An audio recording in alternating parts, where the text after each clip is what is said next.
So I was gonna make a different video this week. I was gonna make another video about world building because I love world building. But I was inspired to make this video because I read a book this week that encouraged me to make it. So it's the end of the semester, and for any of you who are in school, you might be like me and you are drowning in final papers, final tests, that sort of thing. But I'm actually done all my reading for the semester. So I decided to treat myself and read a book off my to be read list. And this was the book I chose. And I chose a book that I have been wanting to read for a while. It's come out rather recently, but I've been very excited to read it. It was written by an author I really respect. But you'll notice that I'm not specifically telling you what book this is because I don't want anybody watching this to get the impression that I have any sort of negative thoughts towards this book, because I don't. I actually really liked the book. I didn't think it was perfect. There are a few books that I think are perfect. I obviously had my issues with it, but I don't really like spreading negativity within the writing community, especially not towards authors that I genuinely respect. So I really don't want anybody to take this video as me criticizing another author's work, because I know full well firsthand how much work it takes to write a book, and I haven't even finished. I can't even imagine what the journey to get a book published is like. So I don't really love when people criticize other books openly.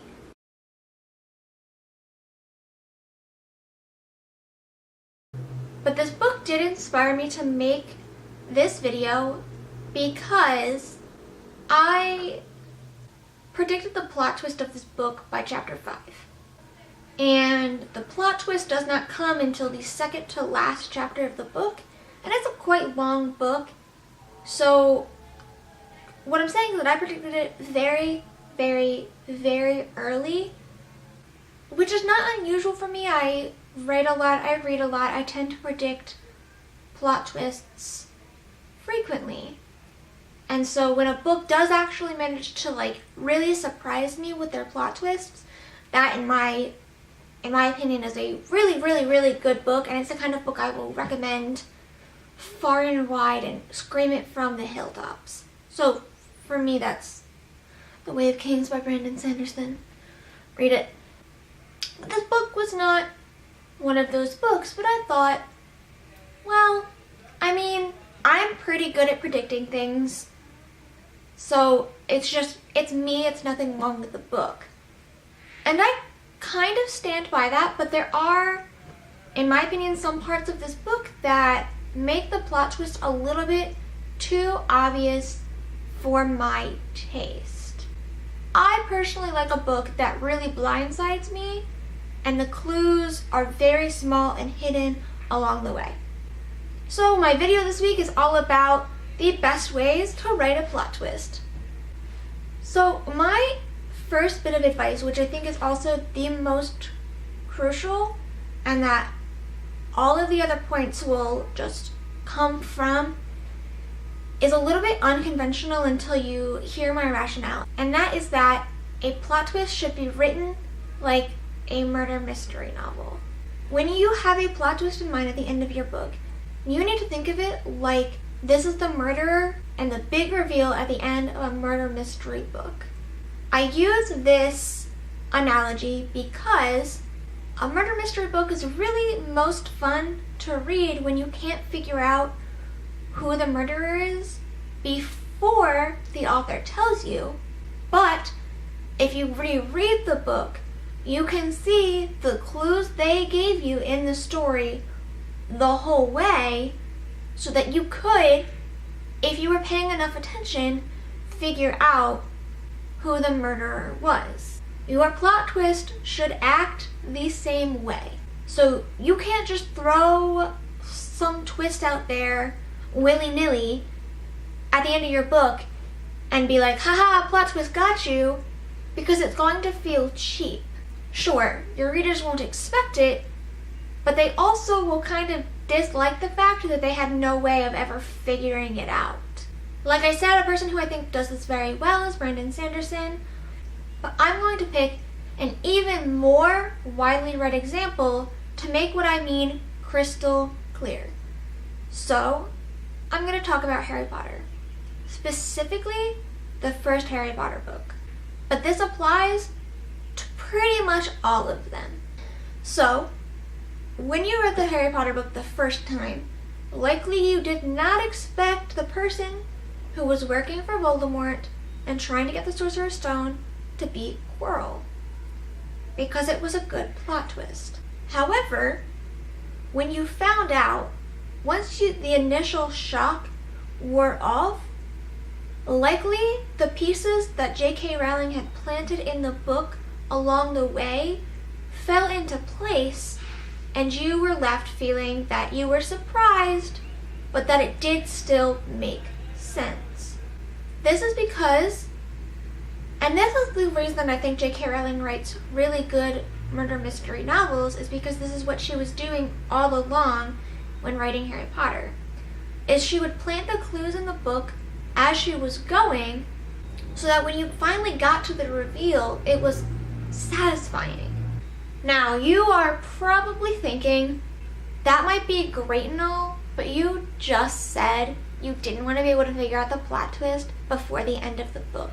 So if I give you clues along the way, how on earth am I supposed to surprise you? I'll tell you how.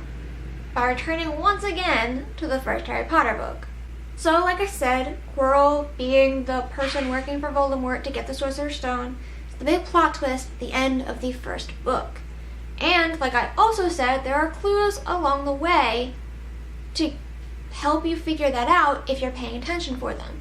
For example, when Harry goes to Diagon Alley the first time, he meets Quirrell in the Leaky Cauldron. At the time, Quirrell is just one of very many people who are trying to clamor for Harry's attention, and Harry is feeling overwhelmed by his newfound fame and popularity. Thus, the exchange with Quirrell, though notable since Quirrell is a teacher at Hogwarts, is somewhat underplayed because he's just one of many people who Harry is meeting at that time. Plus, there's specific dialogue in the scene that lulls readers into a false sense of security.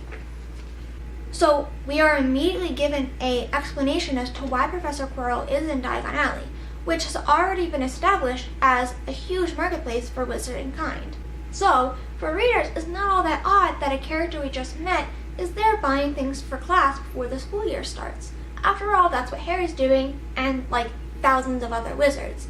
Plus, right after this short dialogue between Harry and Professor Quirrell, J.K. Rowling immediately switches to the rest of the crowd pushing their way to meet Harry and pushing Quirrell into the peripheral. This isn't the only instance of J.K. Rowling threading clues towards the eventual plot twist in the novel, but it is a really good example of how you should do it. You should introduce a clue and then immediately try and divert your reader's attention. J.K. Rowling often does this by using humor, so for example, Fred and George might offer a clue towards the eventual plot twist, but because Fred and George are considered the jokesters of the book, often what they said is overlooked and pushed to the side. Otherwise, she might include a clue buried in a list somewhere in the middle that it's easy to overlook. There's a couple other techniques that she uses over and over again to bury clues and then immediately divert your attention away, but feel free to get creative with this. This is really the essence of how you can plant clues in your story to lead people towards your plot twist without making it very obvious. So to wrap up, your plot twist should be unexpected, but not out of the blue. And when you plant clues in the story as you go, you need to find a way to immediately divert attention away from it so that readers write it off instead of focusing too heavily on it. And you might be wondering, well, how am I going to know if a reader is going to focus in on my clue or not? I know the plot twist. How am I supposed to know? Simple. You need to recruit beta readers. So that's what I got for you on plot twists. So if you like this video, subscribe down below, ring that bell to be notified when I post. It's every Friday. You can leave a like or a comment, and if you're interested in seeing more of me, you can follow me on my social media. I have an Instagram, Facebook, a Twitter, and a Tumblr. But that's all I got for you guys. I'll see you in the next video. Bye!